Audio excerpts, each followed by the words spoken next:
holy cow, Josh. What have you got for us today, sir?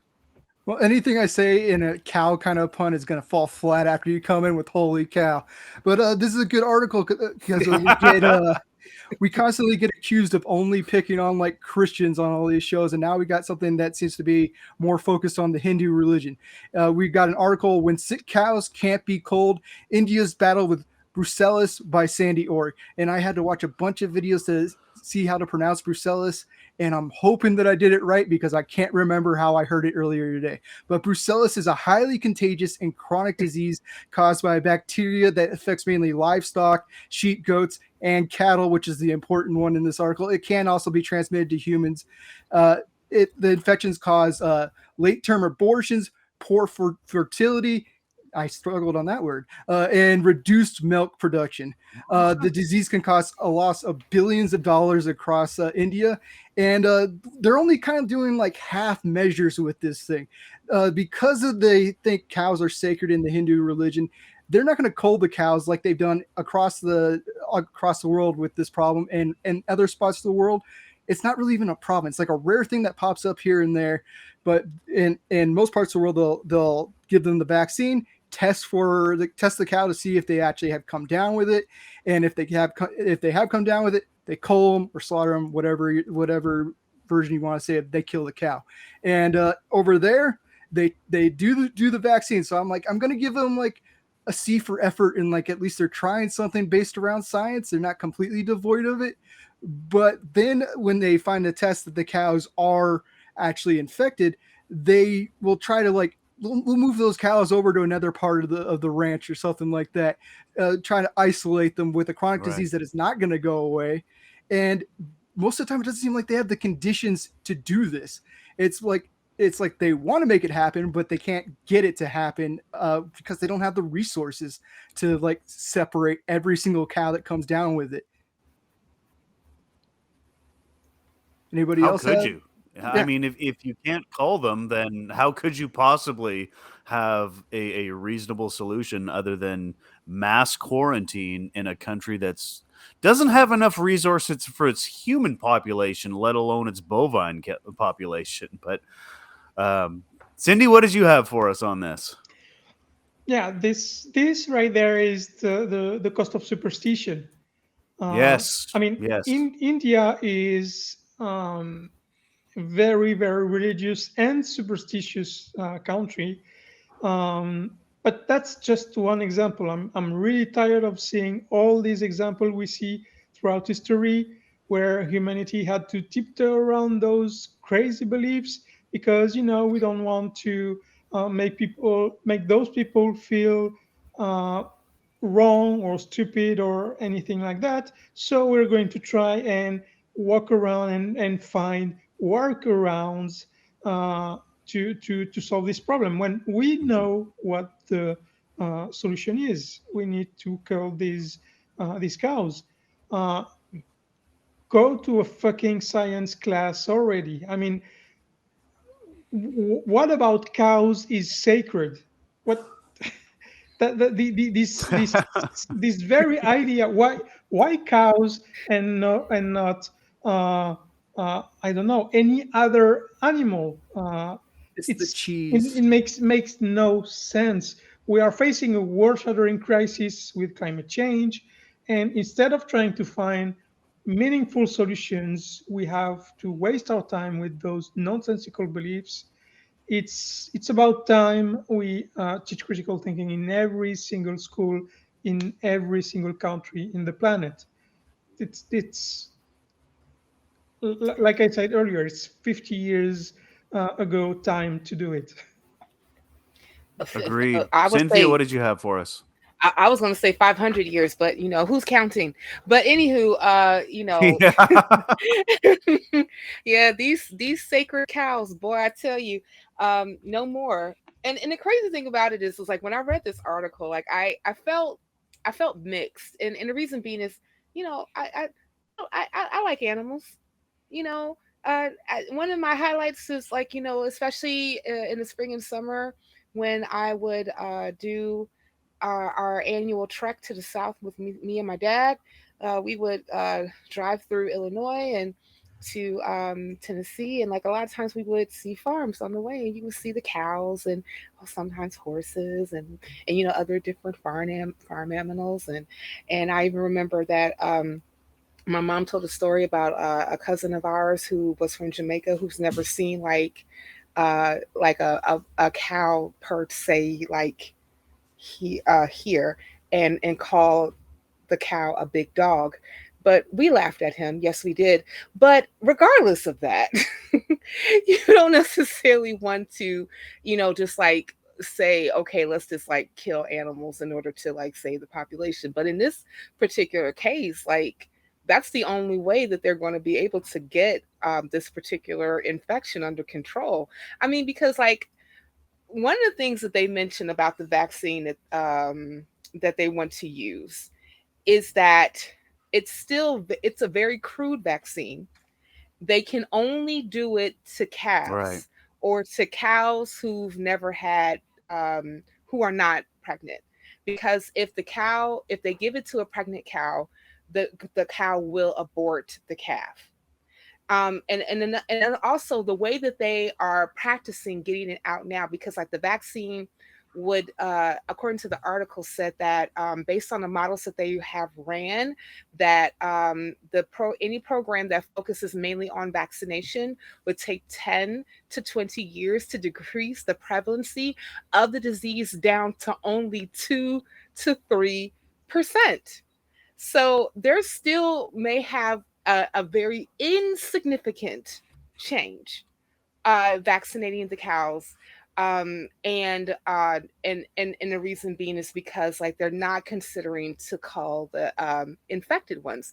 And then even like Josh, I know that you mentioned Right. about trying to quarantine the cows. You were absolutely right when you came to space. There is no space.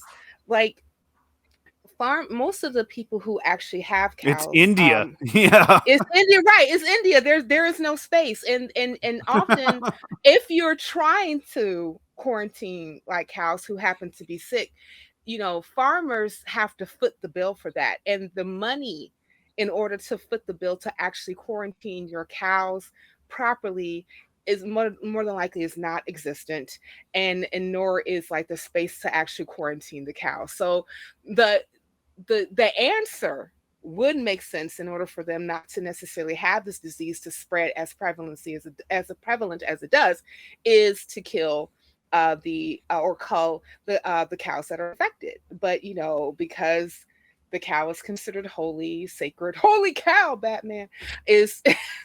I was trying to do my best, Harry Carey. Or I feel oh, like my Chicago is like down the drain right now. Harry, But Harry, Harry. oh, oh, let me tell you. But Would you anywho, eat the moon? okay, make that mid roll. Me and Nate trying to do Harry Carey, but regardless of that, uh, Would you but eat the but the moon if it was made of cheese? It's a simple question, oh, doctor. I'm sorry, Cynthia. it is also a. Oh, you're fine. But it's also a simple answer to call these cows. But Cindy, you're spot on when you say why cows? Why not an octopus? Why not a cat? Yeah. Which we already covered our alien species. Why not a Why dog? not horses? I got a dog. Yeah, I Hey, mean, like, why not any I of would those just like to things? I would just like to congratulate Cynthia, knowing that she's a vegan. She's literally spoken about animals raised for slaughter for the last 4 minutes without saying the word vegan. Like, wow. Very good. You are the least insufferable vegan I have ever met. Congratulations.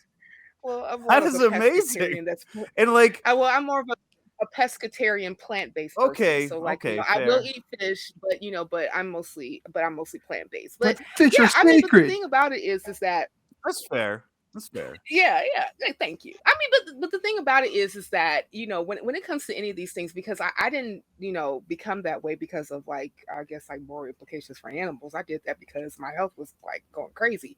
But in this particular case, like read a science book, people. Uh, India, I need you to rethink Yeah, your belief system because it's kind of fucking you up. It's yeah. Go ahead, Nate. Yeah, the thing that gets me, it's like if you revere the cow, and I'm sympathetic because easily one of the most delicious animals, right? But if you revere the cow, why would you not want to minimize the animal's suffering? Like the symptoms list for this thing is pretty freaking awful. And I didn't see anything Yeah. about post-infection care other than just the mass quarantine that nobody can afford that we've been talking about, which also doesn't seem to be working. So it's like the humane and the sacred are at odds here. It doesn't make any sense. And I was looking at the comments from the World Health Organization that they're of the opinion that brucellosis, maybe I'm saying that wrong. Sorry, we're all going to butcher this word, folks. We're sorry. Brucellosis is one of the most overlooked zoonotic diseases. So, like, does your strategy of collecting infected livestock into massive caches across a country that can't afford it, does that not seem like a bad idea? Like, I'm not sure if I've stumbled into the start of a Plague Inc. game or maybe a sequel to The Last of Us, but this seems like the start of an apocalypse video game. If any of y'all are gamers, you're going to get that, and if you're not, you're going to be completely lost. But like this is literally at least 7 bad Amazon Prime movies that I've seen already. Josh, I know you're a film buff too, so what do you have to say? I think that going with the vaccine as the only way of fighting it makes zero sense, especially when they talked in the article about the conditions that the vaccine had to be kept in order to be viable. And it doesn't seem like most of the ranchers in India have the conditions where they can get the vaccine to them while it would still be in working order, because it needs to be kept in extremely cold conditions. And that's not happening Right, for a in lot of India. areas. Yeah. Like that's not happening. So like they're getting them vaccinated, but they're getting them vaccinated poorly. I don't like that 10 to 20 years almost seems extremely optimistic of a number to get it down to 2 to 3%, because they're inoculating them poorly. And they also have to be fed like a certain type of feed in order to get the right nutrients that go along with this vaccine. And again, they can't afford that kind of feed. They talked about in the article how most of the calves are getting the feed from the full adult cows, and that doesn't have what they need to grow and cultivate the medicine from this vaccine. So it's almost like they're continually shooting themselves in the foot. I had given them a C, and then thinking back on this, on the way their vaccines are going to come to them, I'm bringing them down to a D. They're not completely failing because there's a little bit of something there, but that effort isn't as good as it could be. And yeah, plus even if they get the vaccine, or even if they don't get the vaccine in time, they're gonna get they're worried about abortions, late term abortions from the vaccine. But if they get the disease, they also end up giving abortions. So it's like every single thing that they're doing is shooting themselves in the foot. Yeah, and to come back on Nate's point, I like to remember that the more you leave space for a disease, the more chances it has to mutate. And so Right. this issue over there is COVID V2. I mean, you said, Nate, that it's a zoonotic disease, which means it can transfer to humans. But Right. before that, it can mutate 1,000 times and become much worse at the same time for the cows themselves, and maybe mutate in a fashion that the vaccine doesn't work anymore in India, and then in the cows in the rest of the planet, but also jump to humans and you know COVID. You could almost call it the Calvid pandemic. I'm sorry, That's the Cynthia. first Go funny ahead. thing I've heard about COVID since it started. Yeah, that's a Yeah, that's bad pun. that It's a that bad joke, pun. that joke of the day. Thanks, Nate. That was a good pun about a sad subject, okay? Let's be Um, accurate here. You totally dad joked. You totally dad joked. I just want to put that out there. But He's a I dad. think that one of the other things I'm that here all week, folks. Don't try the veal. more pun intended. But another thing that The article also pointed out, especially when it came to, I'm trying to be serious. I really am. I mean, like Okay, I'm sorry. Nate I'll done. I'll stop cracking dad jokes. I The promise. conductor has I won't. derailed us. Totally won't. It's okay. But no, You're one of supposed to be the conductor, Cynthia. well, I mean, Don't you put that on me? well, the tech stuff, But anyway, but no, but in all No, seriousness, that's like text one stuff. of the things Anyway, that the article did point out is that, in order for them to even give the gracious number of down to 2 to 3% when it comes to administering this vaccine, is that the farmer has to do it. Can you? And I know that there's not much um, schooling or that has to be involved as far as like administering a vaccine, but but there's a thing called giving too much, there's a thing called giving too little, there's even a thing called making sure that it's not that if how they're administering it can possibly even cause more damage, especially if they're using like a needle. It's not necessarily just in the feed itself. So we can just imagine that if you have like an ill prepared farmer to try to treat their cows per se with this particular disease, or even just trying to prevent it from the other ones, I can just imagine like more disastrous things that could possibly happen trying to even give the vaccine in the first place. And yeah, I agree with you, Cindy, when it comes to mutations. Like, what mutation are we on right now for COVID? A B13, says me variant right now. And the only reason why we have so many daggum variants is because we were having whack-a-moles going out there saying don't get vaccinated in the first place, and coming up with some other crazy inferences about what vaccines can do to you, even though like if you don't if COVID goes crazy, it can kill you. So this is something that it should be a concern, specifically in India, when it comes to infections, when it comes to even trying to administer the vaccine in the first place.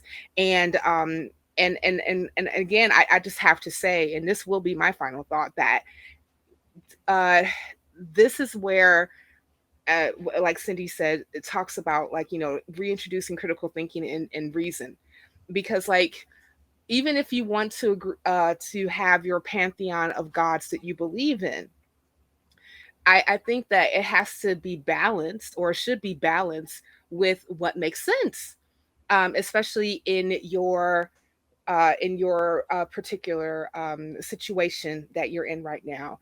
And this is not the first story that I have read about how like the cow population is causing major issues in India right now. So this is just one instance, and the reason being is because of this holy cow thing. So I don't know. Get it together, India.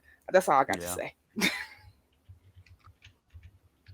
If only they had watched more episodes of The Price is Right, they would have known to have their cows spayed or neutered. But on bum ching. Josh, did you have a final thought before we go? I'm sorry, I won't stop. I can't stop making dad jokes, and I won't do it. Josh, final thoughts. It just seems weird to me, like the cows fucking suffering. They don't have the means to take care of them. Most religions would say that the way to do it is to take care of them, is to take care of them like a mafia type way. And it like if they, I'm almost positive if they saw like Moses suffering or something like that, Christians would probably like, hey, let's take him off the ventilator right now. Let's get rid of Moses. And they could do that for their cows too. It just doesn't make any kind of sense to me.